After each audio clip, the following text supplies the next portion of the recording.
Si vous n'avez pas eu le temps de regarder toutes les vidéos que j'ai sorties cette semaine, je vous fais un petit condensé dans cet épisode de podcast / vidéo récapitulative parce qu'il y a eu pas mal d'annonces et c'est intéressant de les reprendre rapidement en condensé. La première annonce, c'est Notion Mail. Ça y est, on a eu les premières images du fameux outil attendu depuis des mois, voire des années, l'outil client mail développé par Notion qui a été annoncé à leur événement annuel Make with Notion. Ils ont annoncé qu'ils avaient sorti leur outil Notion Mail. Il n'est pas encore disponible pour tout le monde, loin de là. Quasiment personne n'y a accès. Il y a quelques ambassadeurs qui ont accès. Moi, par exemple, je n'y ai pas encore accès, mais j'ai déjà vu ces premières images-là, puisqu'il y a une vidéo de 25 minutes quasiment qui est sortie sur la chaîne officielle YouTube de Notion, en anglais, avec pas mal de blabla, mais on a une belle démo quand même au milieu qui a été réalisée, et on voit tout le potentiel de cet outil-là. En fait, ils ont simplement mis Notion à l'intérieur d'un client mail.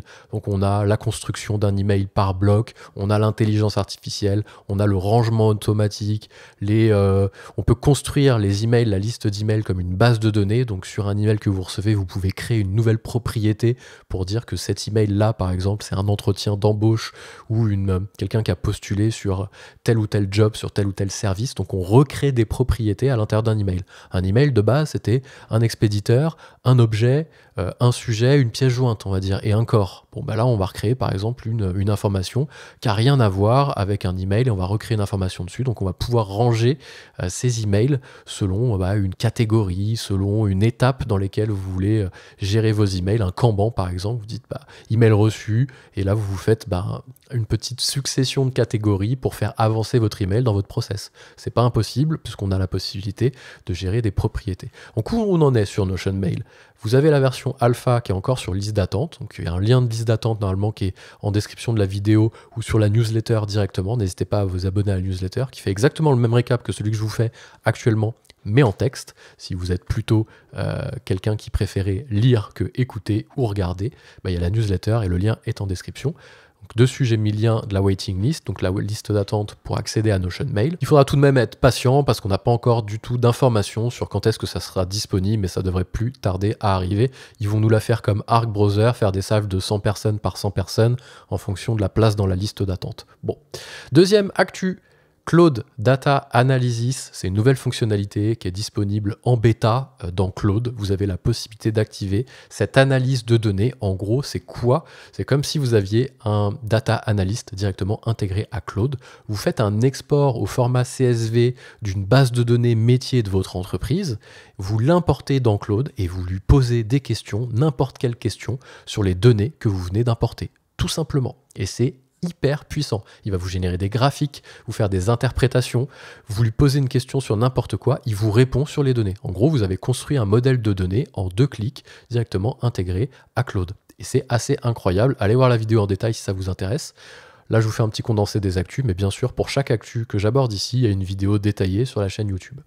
Donc, Claude Data Analysis, plein de cas d'usage qu'on va pouvoir utiliser, exporter toute une donnée de comptabilité, toutes les données d'une comptabilité d'une entreprise annuelle, et on lui pose des questions dessus, toutes les transactions bancaires des 6 derniers mois, le funnel de marketing, les informations du CRM, et après, une fois que c'est là, une fois que vous avez construit votre conversation et qu'il a accès à ces données, vous n'avez plus qu'à lui poser des questions dessus. Et vous pouvez même intégrer ces fichiers CSV à des projets dans Claude. Vous avez dû voir qu'on peut utiliser des projets dans Claude.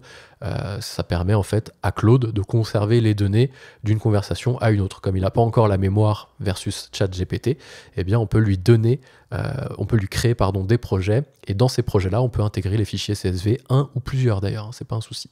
Donc Claude Data Analysis, très cool. Ensuite, qu'est-ce qu'on a? Grosse annonce. J'ai décidé officiellement de me passer de cabinet comptable pour faire la gestion de mon entreprise. Vous avez peut-être dû le voir si vous me suivez sur LinkedIn.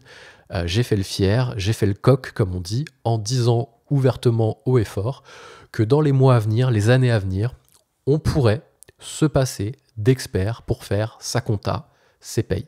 C'est une conviction que j'ai parce que je vois les outils évoluer, je baigne dedans depuis 18 ans. Ce qu'il se passe avec l'intelligence artificielle, c'est différent. J'ai cette conviction-là, je l'ai crié haut et fort, je me suis mangé un tollé de toute la confrérie des experts comptables qui sont venus en commentaire « Ouais, machin, tu connais rien, blabla ». Bon, ok, pas de problème, je me trompe peut-être. Mais du coup, pour savoir si je me trompe, j'ai décidé de résilier ma lettre de mission avec mon cabinet comptable et de faire toute ma compta tout seul sur Penny Lane. Et tant qu'à faire, je vais tout documenter sur LinkedIn et ici sur YouTube ou en podcast, en fonction de là où vous êtes quand vous écoutez ce support. Je vais tout documenter. J'ai déjà commencé, j'ai créé mon compte Penny Lane et j'ai fait tout le paramétrage. Et du coup, j'ai fait un tuto de 35 minutes si vous voulez vous lancer dans cette aventure. Bon, attendez peut-être que j'ai fini avant de le faire pour savoir si c'est une bonne idée ou non de se lancer, surtout quand on n'est pas du métier. Et voilà, donc sur LinkedIn, je ferai un petit update peut-être toutes les semaines de mon avancée. Là-dessus, on est le 14 novembre et j'ai prévu de démarrer au 1er janvier 2025, tout simplement. Je ferai peut-être pas le bilan et la clôture cette année 2024 sur le nouvel outil. Je vais laisser mon cabinet comptable terminer ça tranquillement. Je démarre au 1er janvier avec les à nouveau. Pour ceux qui sont du métier, vous savez de quoi je parle. Et après, je ferai ma clôture seulement l'année prochaine. Ça me laisse un petit peu le temps d'y aller mollo. D'abord, je fais la saisie et après, je passe à autre chose. Donc, ça veut dire qu'il va y avoir plein de tutos sur Penny Lane. C'est surtout ça, ce qu'il faut retenir. Il y a déjà un premier de 35 minutes et le deuxième, à mon avis, la semaine prochaine ou la semaine suivante. Donc, ça va pas tarder à arriver. Si vous êtes utilisateur de Penny Lane ou que vous hésitez à l'utiliser, il y a du tuto qui va arriver. Quelques actus en bref. Avant Notion Mail, on a eu forcément le droit à Notion Formulaire. Vous avez peut-être dû le voir sur la chaîne, la vidéo détaillée. Sinon, je vous fais un récap, c'est le but ici. On peut créer des formulaires directement intégrés à Notion. Il y a une fonctionnalité de formulaire. Quand quelqu'un remplit le formulaire, ça remplit une base de données Notion et après, vous pouvez déclencher des actions. Vous n'avez même pas besoin de prendre un outil tierce pour faire vos formulaires. Vous pouvez les faire directement sur Notion. Il y a une petite vidéo que j'ai pris beaucoup de plaisir à faire cette semaine aussi. Je me suis posé la question de comment Arc allait pouvoir gagner de l'argent dans le futur. Ils sont valorisés 550 millions de dollars. Ils ne génèrent pas un seul dollar de chiffre d'affaires. Qu'est-ce qui se passe? Comment ils vont faire dans le futur pour gagner de l'argent? Du coup, j'ai analysé tous les business models qui étaient possibles pour les navigateurs, la pub, les partenaires avec les moteurs de recherche, les produits complémentaires. C'est vraiment une vidéo qui m'a beaucoup plu et il y en aura d'autres comme ça sur la chaîne. N'hésitez pas à aller la voir si ça vous intéresse aussi. J'ai fait pas mal de tutos sur Google Workspace et je continue les tutos sur Pipedrive. Voilà les actualités. En bref, je reprends les récaps hebdomadaires pour faire un petit condensé pour ceux qui n'ont pas envie de se taper toutes les vidéos à chaque fois de 10 minutes, juste savoir ce qui s'est passé et après aller creuser en fonction de ce qui les intéresse. Ce sera tous les vendredis. Moi je vous dis à très vite.